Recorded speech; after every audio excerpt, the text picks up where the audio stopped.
কখনো কি একটা কথা ভেবে দেখেছ যে তুমি সবার জন্য নিজেকে পরিবর্তন করলে, তাদের পছন্দ অপছন্দকে নিজের করে দেখলে, কিন্তু তোমার বেলায় কেউই তোমাকে বোঝার চেষ্টাটুকু পর্যন্ত করলো না।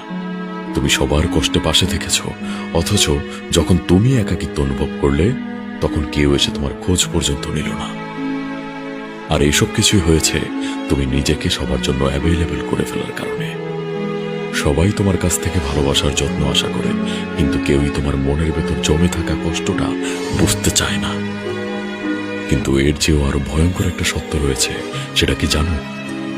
আর তা হলো, কেউই তোমাকে হারানোর ভয় পায় না, কারণ তারা জানে এটা যে যত কিছুই হয়ে যাক, তারা তোমাকে যতটা অবহেলাই করুক না কেন, সেই ঘুরে ফিরে তুমি তাদের কাছে আবার আসবেই।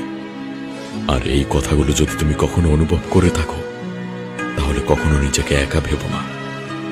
আমরা প্রতিনিয়ত অনেকেই এই নির্মম বাস্তবতার সম্মুখীন হচ্ছি, আর তাই নিজের জন্য বাঁচো।